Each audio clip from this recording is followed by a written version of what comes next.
I'm not mad. I'm just disappointed.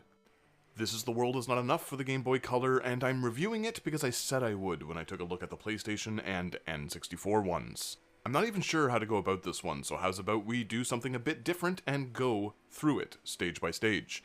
I'll leave out all of the heavy spoilers as usual, you know, just in case you want to check this one out.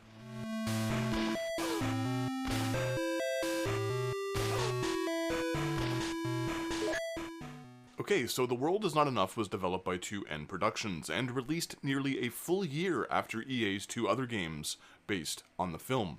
It follows the Brosnan flick rather well, with an extra set piece tossed in to make for 8 full stages.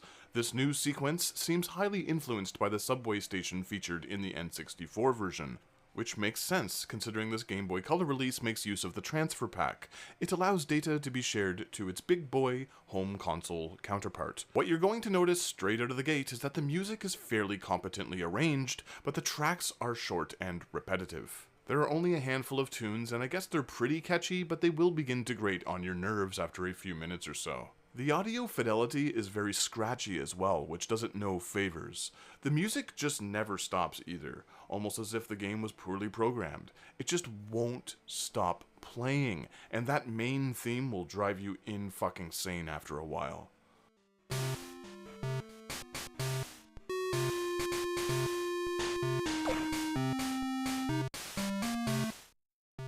The still images from the film are presented in a pretty shoddy, grainy fashion, but they get the idea across if you can make out the low-res clips.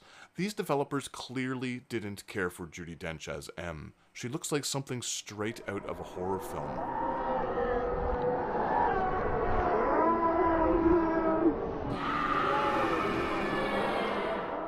Alright, so in the game you'll start out in Spain, where you need to confront La Chase. It's a fairly simple stage where you'll grab the briefcase and descend floor by floor to the bottom where you can escape. Oh, and you might as well get used to these enemies because they are the only human ones you'll come up against in the entire game. No joke. One button fires your weapon, the other allows you to perform an action, mostly just pushing buttons or pulling levers. For whatever reason, Bond always puts his arm down after he fires one shot. This takes a bit of getting used to, but if you keep your enemies at a distance, they'll often not fire back. 4 shots from the pistol take them down, or 2 bursts from a machine gun. Ammo is limited, but when it has been depleted, you can punch them to death in 5 hits. The combat isn't great, but it's fine. It kind of reminds me of the action in some of those old 80s Atari-era video games. It's sloppy, but part of me really likes it. The enemies are about as stupid as it gets, and it won't be long until you learn how to exploit their incompetence.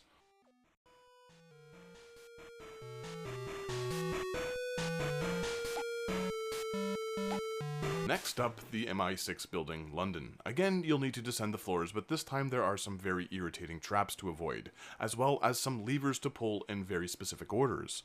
The circles at the bottom right indicate which objectives you've accomplished. This is where the game starts getting tough. It's all just a lot of trial and error, but this is nothing compared to what's ahead. This is also the first time you'll encounter these lasers. These things can eat a big fat sack of crap as far as I'm concerned. They sap your life quickly and you'll need to be pixel perfect to navigate through them.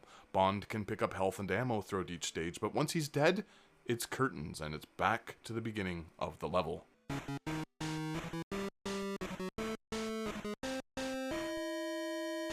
After this, it's time for the Thames Chase, which is a pretty good action-packed stage until you reach this dock area, where you'll continuously, seemingly arbitrarily, start stepping on claymores.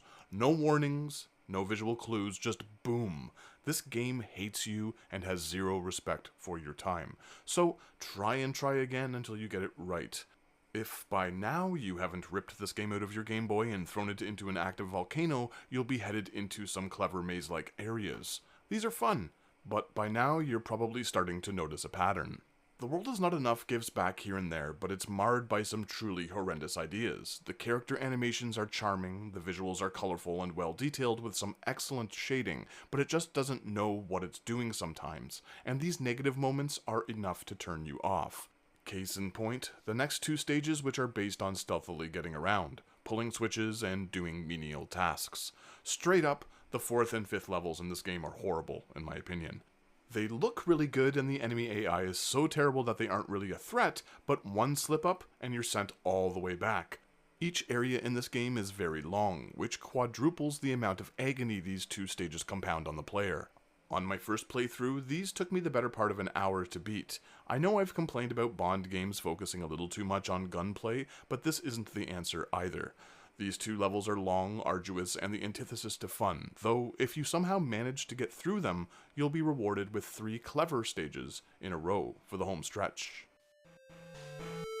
This entire fishery area is a densely packed labyrinth that branches out horizontally as well as vertically. It looks great and can be really fun. Unfortunately, it culminates in a boss battle with the saw chopper from the film. Okay, this fight is a really cool idea.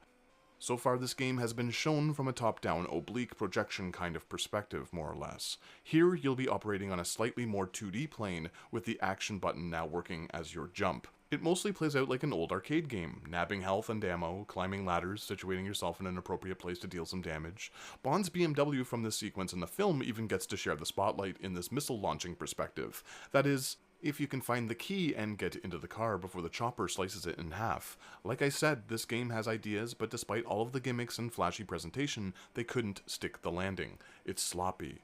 First of all, the chopper takes way too long to defeat. Even if you somehow manage to land both missile shots effectively, it will only deplete 50% or so of its total health.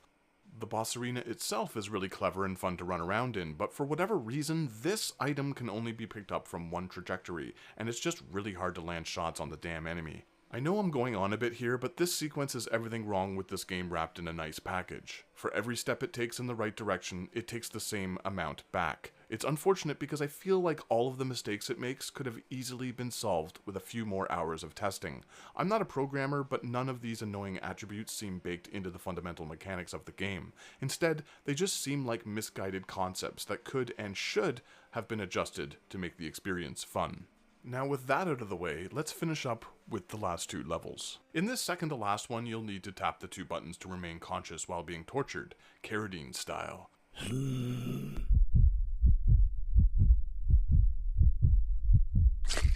The stage itself is one of the more interesting ones in the game, with great backgrounds and a ton of hidden passageways. Your objective here is to save Granny, so she can prevent Sylvester from eating Tweety.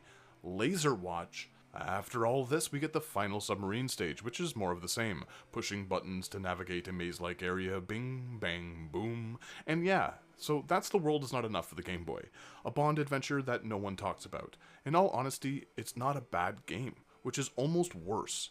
I wouldn't even call it mediocre, it's disappointing. Not because I'm a Bond fan, I mean hell, I'm used to disappointing 007 games. It sucks because the foundation is here.